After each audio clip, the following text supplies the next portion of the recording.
turn Acadiana is Al Iberia. It is 6:39 and time to check in with Al Iberia. It is spring theater season. He's all about it. Starting things off in New Iberia with IPAL and their latest production. How's it going, Al? What can you share? You know, I love theater, Alex. I think this is so much fun. And we are going to, I'm here with Mitchell Prudhomme, he's the director. Let's walk down this street that you guys built. Tell us about this. Yeah, so the set is a really integral part of the show. Honestly, I usually spend more time set building than I do directing whenever I'm directing a show. And it'd be easy if we just had one setting, but most musicals and this show, we have like a lot of different places that we go. So we have to make a set 3 or 4 times. So Ryder in the background just kind of showing us how some of our scene changes work. We have these big doors that can show us 3 different scenes. We saw outside, that's inside of somebody's house, that's inside of a restaurant. And so that's 8 feet that we have covered. Right now we have the whole other 20-something feet of the stage. We have upstairs that have to flip around.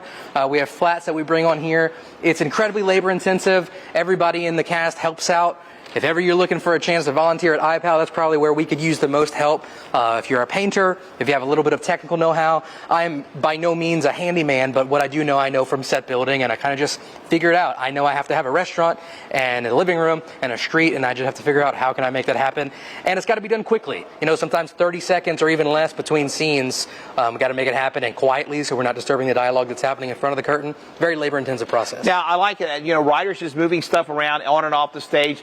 Does he make house calls? Because, if you have a cluttered room, Ryder could come over and unclutter the room for you for a fee, I'm sure. He's a college student, exactly. So I'm sure he needs the money. Exactly. Yeah, don't sell plasma, rearrange someone's house. For sure. So let me ask you this. When you're doing a play like this, and you've got all this stuff and everything that needs to be changed, do you get the script, but do you get something that says this is what you need for a set? So sometimes a script will come with a suggested set, very minimal, just a couple of lines and things like that. But for the most part, it's up to the director to design it or to communicate to a set designer what they need. Like I said, with me, I mostly do it on my own, of course with a lot of help from the cast, but I read through the script, I see what exactly do I need and how can I make that happen and make those changes happen quickly. It's been a minute since I've directed a show that only had one setting that could just stay static. I can't wait till I do one of those again because it makes it so much harder whenever you have to, flip-flop between scenes. Hey, I love this. I tell you what, I think all the stuff that goes on in local theater is so much fun. They have to be so resourceful. I love this stuff.